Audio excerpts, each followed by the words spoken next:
Okay, so we're here in the remote studio with Barak Lenz, CTO of AI21. Welcome. Hi, nice to meet you. Nice to be here. I was going to say CTO and Chief Scientist, but you don't have that on your LinkedIn, so I just said No, no, CTO. no. I'm just a CDO, not the chief scientist. I'm not an academic, so calling me chief scientist would be stretching it too much. So let's stick with CDO. Yeah, awesome. So a lot of people may have heard of AI21. Some of you may have confused AI21 with like AI2 out there. Can you sort of introduce like what is AI21 from the top? Yeah, sure. So we were founded like 7+ years ago by Ori Goshen and Yoav Schramm and Amnon Shashua. I think Amnon does not need a lot of introduction. People know him, CEO of Mobileye. Yoav was a professor at Stanford for a long time, and Ori is very accomplished in Israeli startups. And I think the general premise was that, you know, deep learning is super cool and super useful, but it's not enough. We wanted to bridge classical AI with new AI. And it just happened to be that we started the company, just before Bird came out. So we were there to see everything unfolding and be a part of it. So we were training models as early as 2018. I'll try to speed the timeline up so that it's not so. And from the top, we always wanted to do both something very scientific, very sound, but also have an application side. And we had an application, and we still have a really nice application called WordTune that some people know. It's not our main focus, but it was very useful for us getting traction. And while working with WordTune, we were and also training a model, GPT-3 came out, and then we were very heavy users, and we decided to train our own GPT-3. Then we came out with Jurassic 1, which is probably the way at least some people knew AI back then. So we had a model that was slightly bigger in our performance metrics and was slightly better, but pretty much on par with GPT-3, and it was called Jurassic 1. Since then, we've released several models. Recent model lines is called Jamba, which I think the fascinating part about it is the first hybrid model. It's not just attention. We've mixed attention, and maybe we can talk about why and how we did it. And we're actually releasing new versions of our Jamba model soon, including a 3B dense model that's aimed for long context on edge devices. And we can talk about again how and why this fits in. And we were also pioneers of AI systems. We went out with JX again a while back, which was the first AI system that tried to use tools back when no one was talking about tools. And actually, when LangChain came out, they like said, miracle systems was our inspiration. So we were dealing with this again because we wanted to bridge the gap between deep learning and classical AI. And for that, you need to go out to code and do tool usage and be more rigorous than just, running a model. Is Maestro also part of that group of So systems? Maestro is a enterprise offering and how we see the future of this industry. And maybe we can get to it a little later. Why do we need AI systems? What is Maestro and how does it do the job?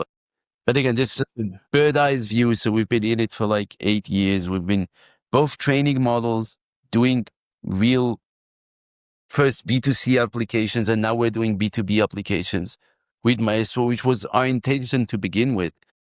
But in a way, the market wasn't ready for B2B generative AI.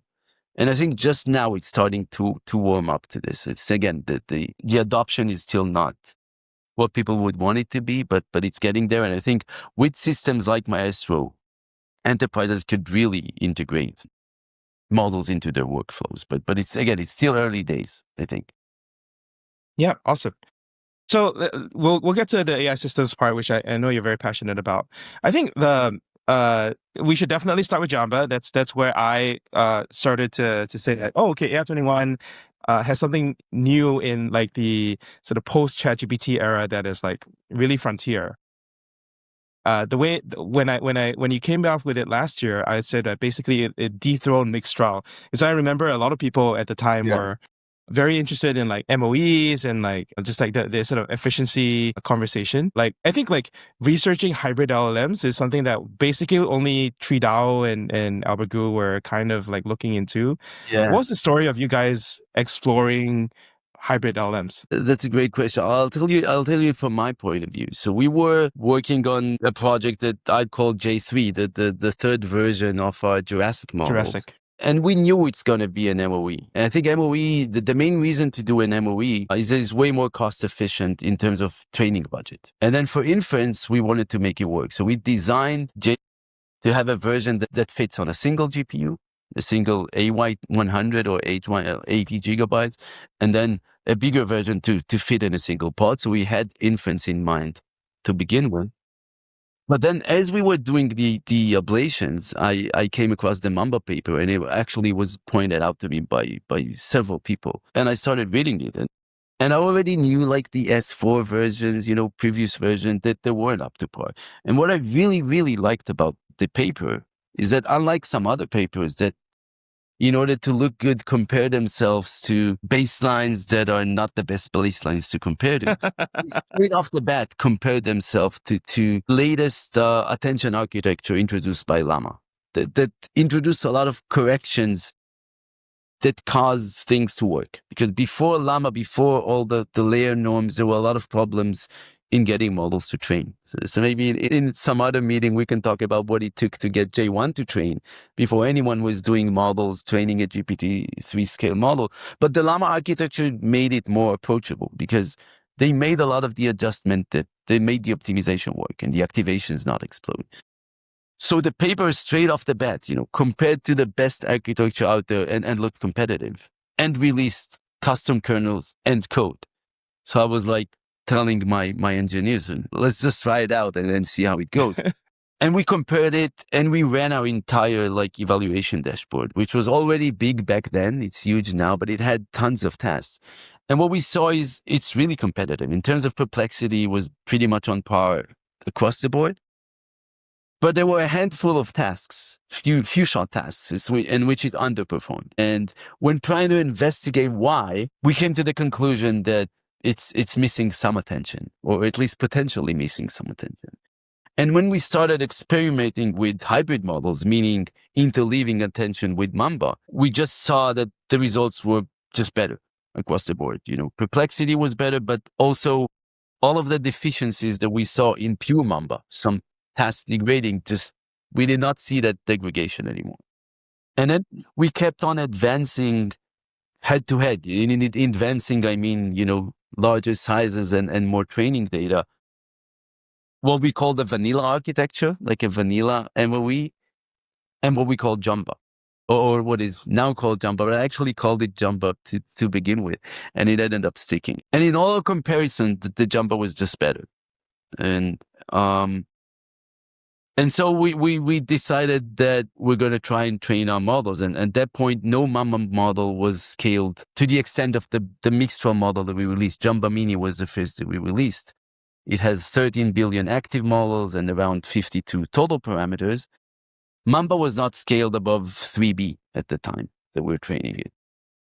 So we had some optimization issues that we had to go through, and that's always fun to do. Debugging a model is super interesting. How do you dissect it and see the exploit? But we're able to make it work, the optimization itself. And we ended up with a model that's at least as good as attention model, I think. But having said that, until today, the biggest deficiency is that the industry is very geared and ready for attention models. Everyone has custom kernels for attention, no matter how... The hardware lottery. Your hardware is. And so there are a lot of obstacles that are still existing for people to use these hybrid models. But if I had to guess, hybrid models are here to stay. Just because the efficiency without sacrificing the performance is too much to give up. The attention is so expensive, the quadratic cost and the linear memory cost is so much that I think for long context use cases, for sure, we're going to see hybrid models.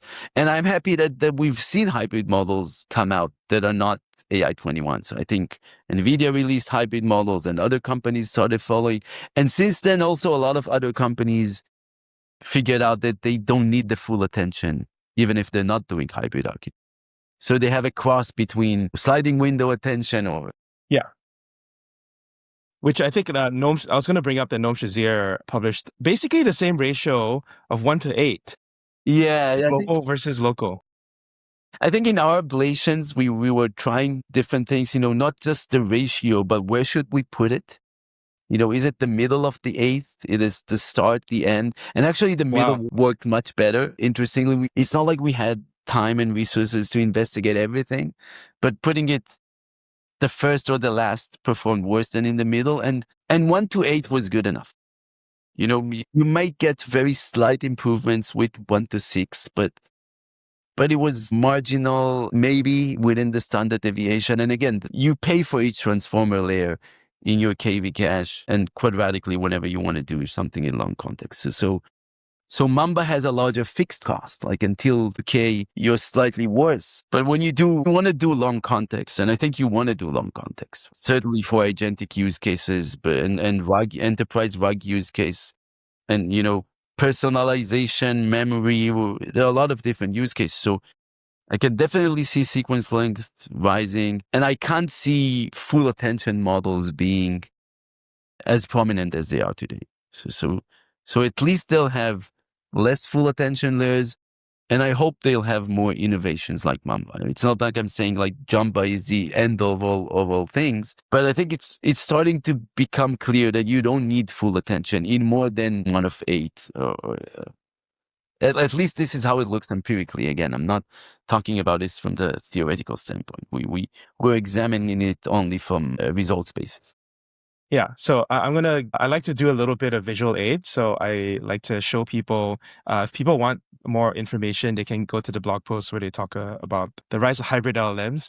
I like the reference to the original Black Mamba in from basketball. But yeah, I think there's a really interesting and strong history that's coming. So I mean, let's talk about the new model a little bit. When we release this, it will be out. So what are we talking about? It's an efficiency play. It's talking about like very long context. What are the useful features would you highlight?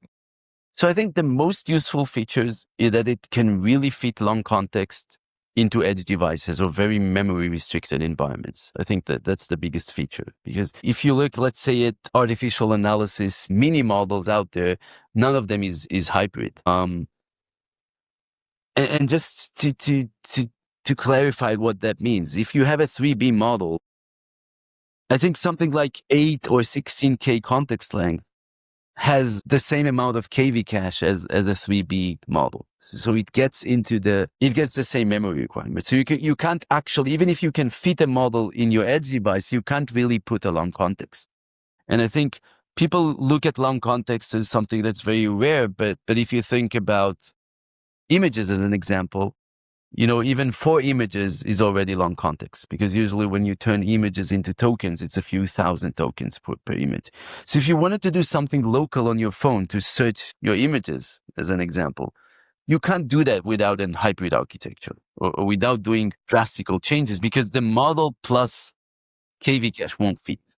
So I think this is the first really interesting thing about it. And we do want to release it with the entire stack that allows people to train it. Because as I see it, one of the reasons that it's hard for people to adopt Jamba is that it starts with a large size. Jamba Mini is mini for enterprises, but it's not mini for a developer that, has a T4, has his own GPU and he wants to try stuff. And I think it's also important to have a model that people could really try working and see where it excels and where it doesn't. Because it's not like we know everything about hybrid architecture, right? We want the open source community to also be able to experiment with these kind of things, including long context RL training. And again, I don't know if this will be out in time for the podcast, but it will be out with and I think if you're able to get a model, and again, for 3B models, it's hard to get them, perfect at all the tasks at the same time. It's hard to balance them. But once you can get a training recipe out there that really works, and within a few clicks, you can get your own, let's say, long context or non-long context use case and run it with Jamba models, there's a much better, chances of you really using it. So I think, again, the differentiator fits long context in very small memory constraints, but it also allows you to experiment with hybrid architecture. While Jamba Mini, again, people that worked with Mixtral could do it, but most people preferred Mistral just because it was very manageable, right? A 7B dense model is much easier to work with than a 52B total params MOE.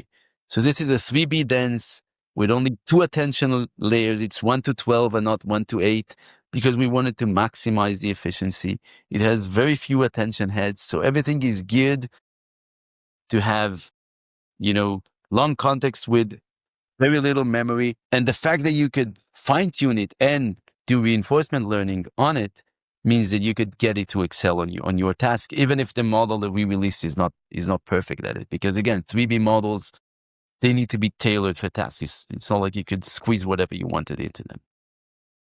Yeah. Oh man, there's so many questions I want to ask. So, okay, when you experiment with architectures, what scale do you find it meaningful to experiment at? Right? Because even 3B is a bit large.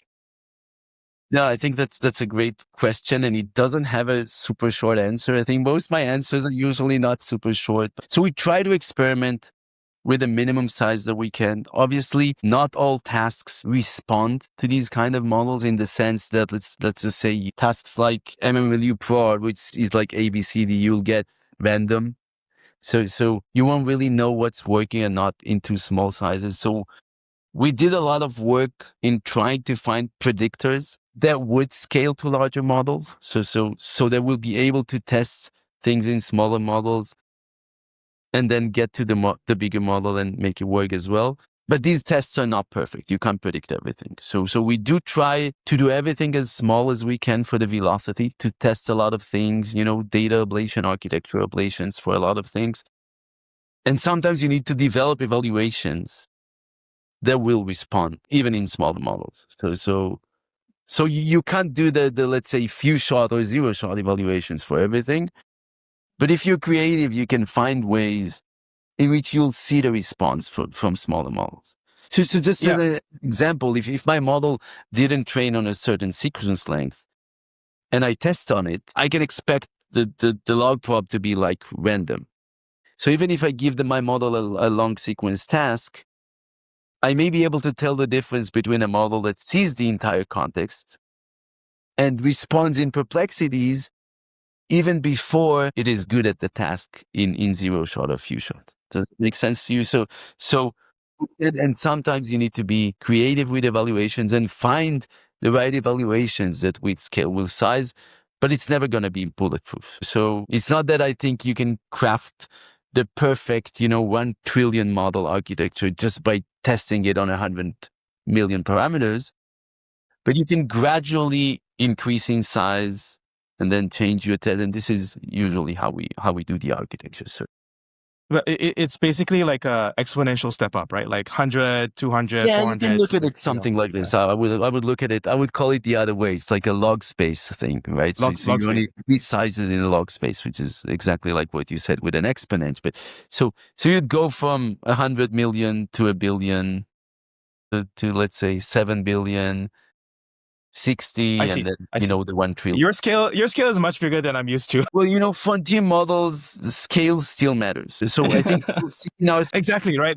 Emergence is a thing. Yeah, and size is still a thing. It's not as big a thing when you have open source models that have this size, so you can distill from them and you can do a lot of things because they already exist. But Jamba Large is a big model and it takes a lot of effort to train. And again, this is still very far from commodity training large because they have different problems than smaller models. So in all the large models that we trained, we also had to deal with optimization problems. Yeah. Can you share? I just realized I don't really know what is publicly known, and we can scrap this if it's not, if it's a sensitive question. What is publicly known about your team size and amount of GPUs that you guys have? Like, what does it take to run a frontier lab these days? I can tell you that the models themselves, you need thousands of GPUs to train. And in terms of team size, it varies. It depends on your team. There are individuals that can do a lot of things. And I don't think team size is what we should look at. I think it's more the velocity of ablations. So if I had to, in a way, dodge your question, but answer Sure. it as well. So you That's need fine. thousands of DPUs and you need to do a lot of different ablations. How you do them and how you get to a point when you can try a lot of different things is how you manage your teams, right? So it's, again, it doesn't have to be a huge team, but you need to test a lot of different things. And so you need an infrastructure that's built for that. And we're using our own infrastructure to train our models. There still isn't an open source infrastructure that I could say, use this to train your very, very large model. I'm guessing it will happen as well. I'm not putting this as a, but there are a lot of different parallelisms that you need to implement, a lot of different things that you want to try out. And yeah, like some people, like the DSpeed team from Microsoft, like is doing good stuff. I think even the Imbue team has open sourced quite a lot of their stuff for yeah, training as yeah. well. Yeah, but there's still a difference between taking a recipe that works, let's say in a specific version of Qwen in, I don't know, Verl something, and then getting it to really work in a robust way with any model, with your framework of how you do evaluations, how you do rewards, so you need to have very, very good engineering. I think one of the things that people don't get is how important is good engineering. So algo is important, obviously, but you need world-class engineers. What's an okay? Since you're CTO and all, I'm sure you're always hiring. What is the kind of a problem that if one of our listeners is an engineer and they know the solution, you would hire them on the spot? Wow. Again, that's a good question, but it's very far from me because the way that I interview is that I don't have a fixed set of questions. It's just an open conversation, and I Oh try to get man, a grasp. Because I think that the mystery for me is that I know people prepare for interviews for a very, very long time these days.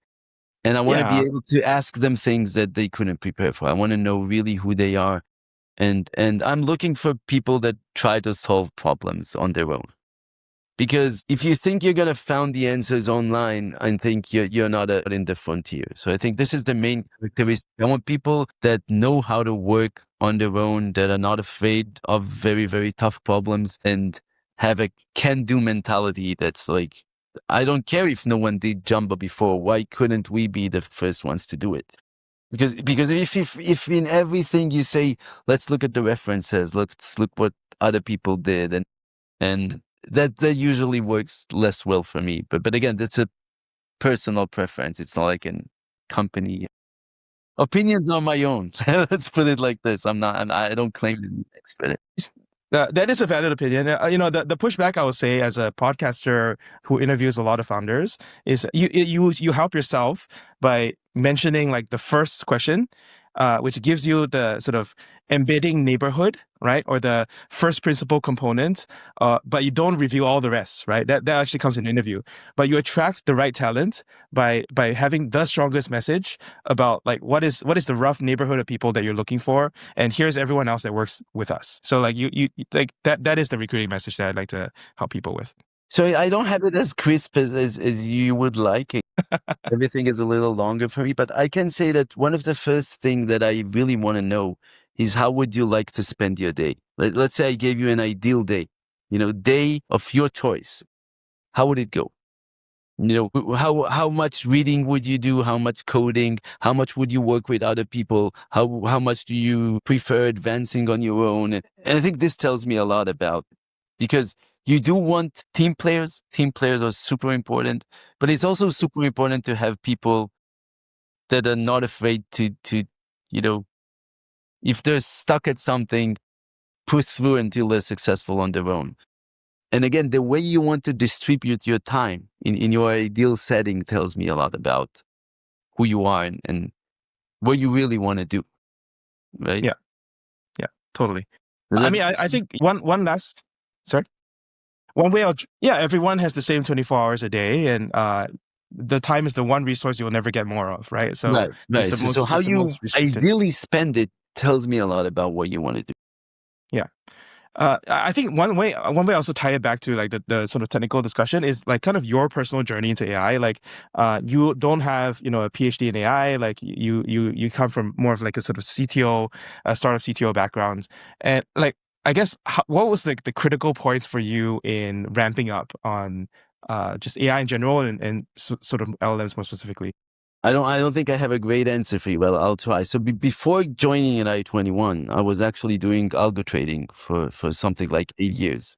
And I was doing algo trading because I wanted to do something that the bottom line is me, my algo and engineering. It doesn't have sales and marketing and, it's just you and the numbers. And I've always been a numbers person. I like numbers and we can talk to each other. We understand each other. So I've been doing algo trading for a long time. And then I decided that that's not the lifestyle that I wanted, mainly the fact that the trading live in US hours while living from Tel Aviv was not the right lifestyle, etc. And then, I met Ori like 20 years back and he talked to me about this opportunity. He knew me, from before and he thought I had the right skill set to do it. And in a way, AI is very close to algo trading, if at least from my perspective. Yeah, there's a lot of, I'm also ex-hedge fund. There's a lot of finance people.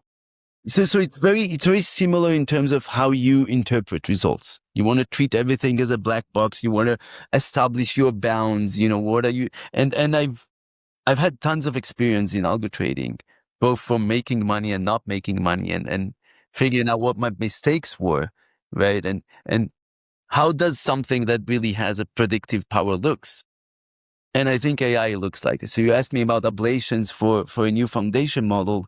In a way, it's very similar, at least for me, to how you develop a new trading algorithm. So to some extent, the transition was smooth in that sense, but in terms of knowing the material, there were tons that I had to know, but that doesn't bother me. Learning new things is always fun. And I was very lucky to start early on. So it took me more than a year to really feel like I'm starting to get a grasp of it. But it was still 2019. So people were not, on this ride yet. And they were, so there are a lot of people interested in it now. So I'm lucky to have a few years, starting a few years early, making my transition from algo trading to this. But again, Yeah, I see amazing. them as very closely related algorithmically and very different techniques. Yeah, the comment I'll make there is that it's a lot of in both ways. You're kind of looking at correlations and you're trying to think about causation. It's correlation, causation, but then you go through the deeper derivatives, the covariance matrices of how you balance Boy. the entire portfolio, right? So you need, but yeah, I think if you had to put it in a line, you're looking at trying to say what is the causing factor and can I find it? I would say it's much easier as a former trader because there's no regime change, right?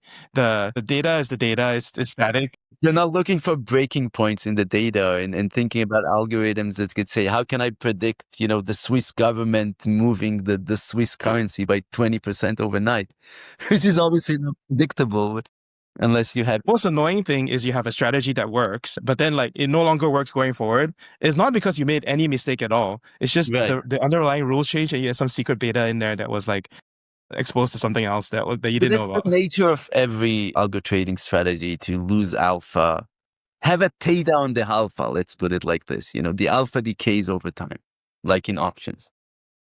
Yeah. Oh, totally.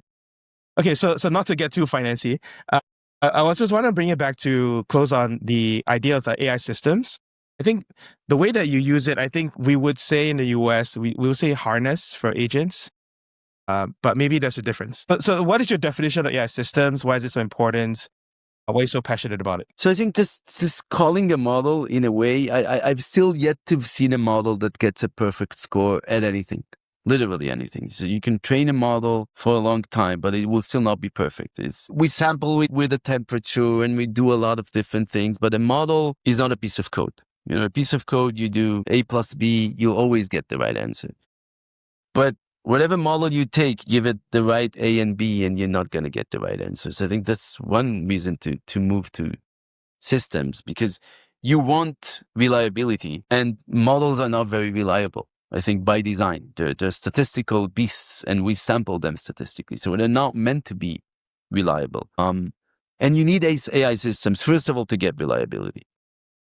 And I think when you look at enterprise use cases, it gets pretty clear that it's very hard to do it with a model because you weren't trained on the data that you need. And even if you were trained on tool usage, it's not like showing the model, a description of where my enterprise documents are stored is going to get it to get a very good score in trying to get data from them and answering correctly, etc. So in order to get the reliability and robustness that you really want, I think you don't have a choice but moving to AI systems. And in a way, this move is already happening. It's just under the hood a lot of times. So GPT-4o is already an AI system. It's not calling a model directly. It can do certain, it can do tool calls. It can orchestrate this entire thing like a simple API that I give it max tokens and temperature, right?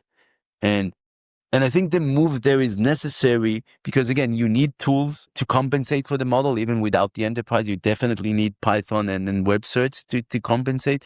But when you look at enterprise use cases, it gets way more complicated. You want to connect to a lot more systems and you want to do things that weren't necessarily there in your pre-training or in your fine-tuning even, right? So models that you fine-tune are trained on the tasks that you train them. It's not like they're going to ace tasks that they've never seen. Maybe that's an impression that some companies would want to make, but at least that's not my experience. So it's not the models don't generalize, but it's not that, I taught it base 64 and then it can do any other encoding. Right? Maybe that's not the best example, but it can do a bit of in-context learning, but yeah, it still has to be somewhat but within the in-context learning is just part of it. There's a reason we train our models. So it's good on the trajectories that we trained on, but then at inference time, it's just trying to mimic trajectories that it has seen. If you talk about, an LLM or even a reasoning model, right? It's just trying to, and AI systems, at least in my perspective, they don't just try to mimic what they've seen. They try to rigorously answer your question. Okay, so when I say rigorously, I think AI systems need to be model agnostic. They shouldn't care about which model that they use, and they should look at what I call actions, which is a combination of a model with a prompt and maybe a set of tools that it can use, and say, what can an action do for me? And then look at it as a black box statistic. Say, what is the average value that I'm going to get from this action? What is the average cost that I'm going to get from these actions, right? And then say, how can I do this in the most cost-efficient way? And I think cost is a major factor in AI systems. You see it a little bit now with reasoning models with token budget. But I think in Maestro, we show that it's more important. And again, there's a lot of papers coming out recently that are trying to balance with this budget with performance as well. So for an AI system to really work, you can't just say, I'm going to use the best, most powerful model. First of all, because this model doesn't exist. The best model only has certain languages that it supports. And, it's not necessarily the best in vision as well as text and other modalities. So I think my assumption is you're going to use a lot of different models.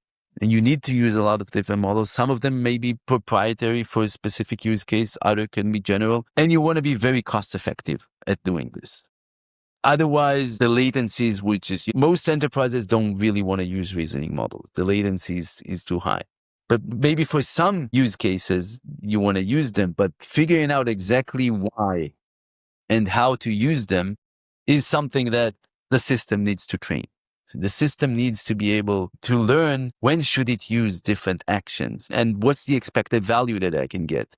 And then we can dive deeper into the things we said about algo trading, the covariance as well. But first of all, the first tier, costs and values and different correlations between them. And the correlations are also important because if you want to do a majority vote that's really significant, you want to make sure that the different, let's say, models that you use for majority really give you different answers. So I think it connects to a lot of very fundamental statistical things that in other fields people are already doing, bounds and bandits.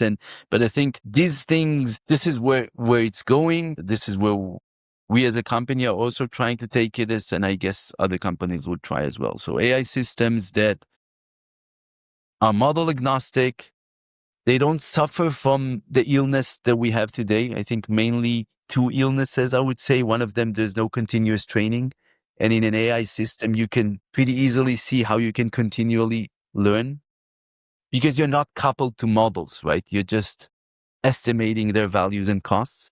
So you can scale with the number of models in action. And then the life cycle, which I think is, again, a big pain point. A big company comes with a new version. Should I switch to it or not? The answer right now is, I don't know, let's do all of our tests again and see if it's really an improvement. But in an AI system, this looks very different.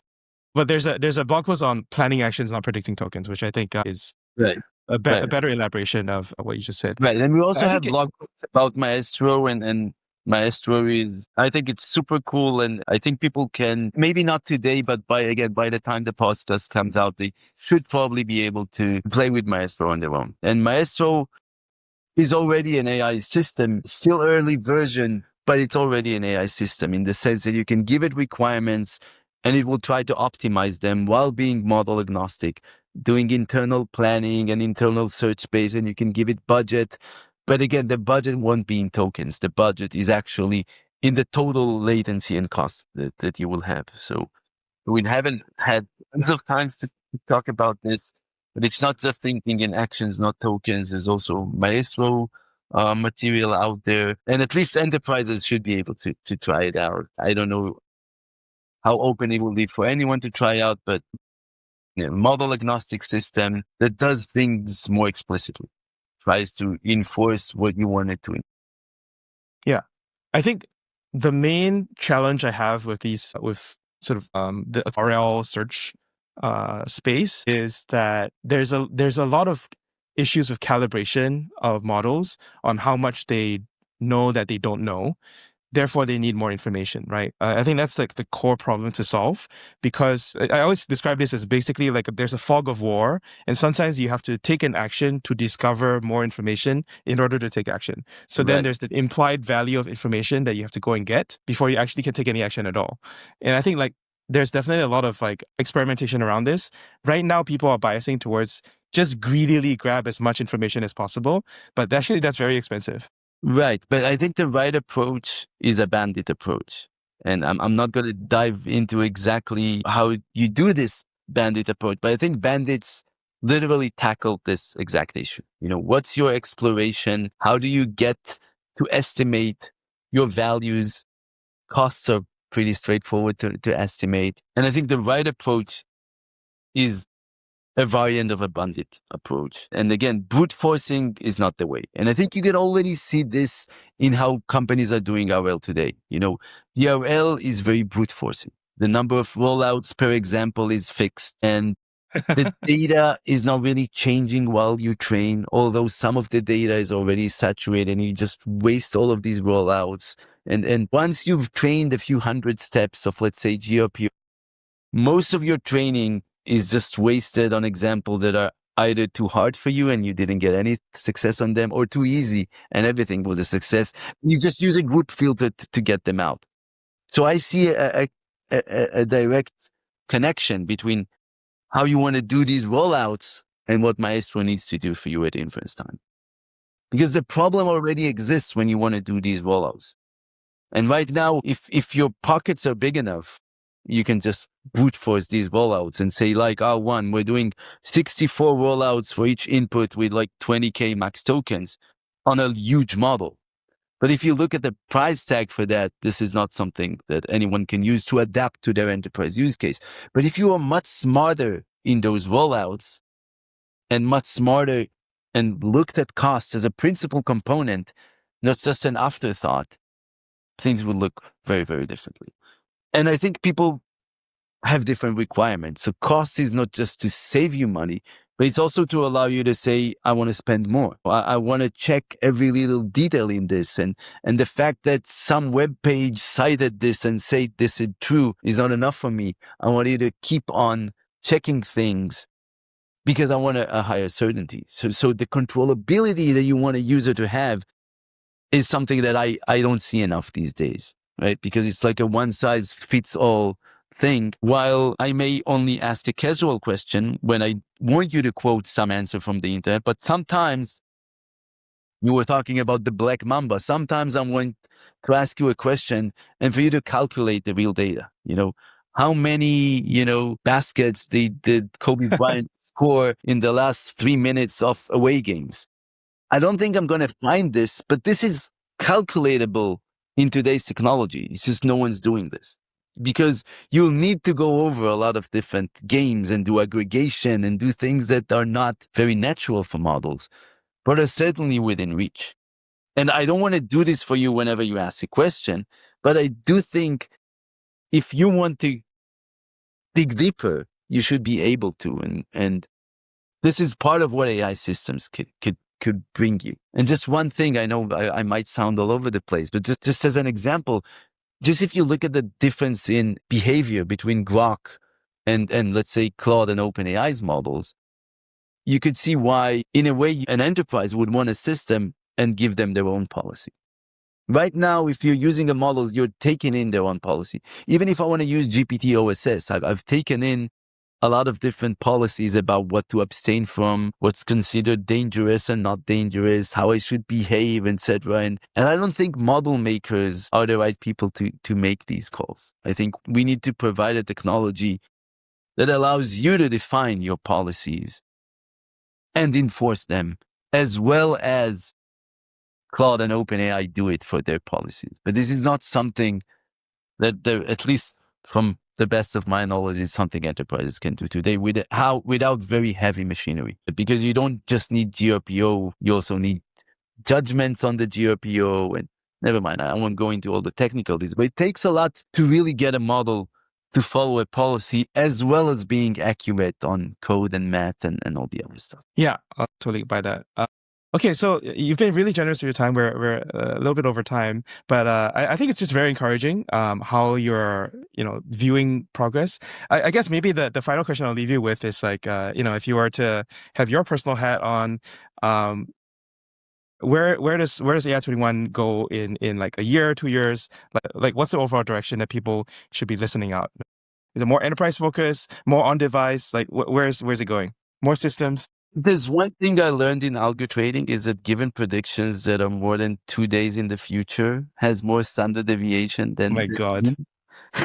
but having said that, I think AI21 is heading for the enterprise with AI systems with Maestro, and I think this is where the industry needs to go. I think enterprises need Maestro, model agnostic, including other people's models, right? Right, but also including your own models and the ability to get them to be the best you can in your specific use cases. So it's not that I'm saying we don't need to do RL and training. I'm saying we do, and we did this to happen in one system. This is why I was referring to continuous training. As I see this, Maestro can be model agnostic, but also gather all the information and data from successes and failures and be able to do better the next time by also fine-tuning and RLing models, whether or not, AI21 models or not. I do think that you need models with different attributes, and Jamba is one of them. So if you want to do long context, you better do it on a hybrid. If you want to do it in the edge, you need a model that fits on the edge. But I think enterprises would want continuous improvement. They would want to see how, by trying out your use cases and understanding when I did well and not well, I could in some way incorporate the signal to get better, either by selecting better actions, like in the but also training my actions when I'm missing action that's either as good as I want or as cheap as I want. And I want to have this option. And I think it's important because most enterprises will have use cases that they will also want to use this. So I don't think model training and fine-tuning, RLing, whatever, is something that you shouldn't do. I think that should be a part of one integrated system that also have long-term benefits. Not just you use it and then whenever there's a new system, you're going to throw it out. You're going to learn from your experience and get better at specific actions and in exploring your action space. Okay, I love it. Well, I think we'll just leave it there. Thank you so much for joining us, and all the best on your launch. And I'll be keeping watch as well as you roll out Maestro.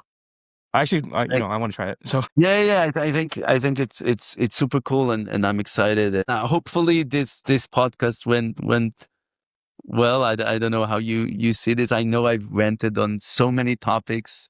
rants are good. My job is to get your best rants, you know? It's too easy to get rants out of me. That's my problem. But anyway, it was a lot of fun, and thank you for having me. And then maybe we should do it again sometime.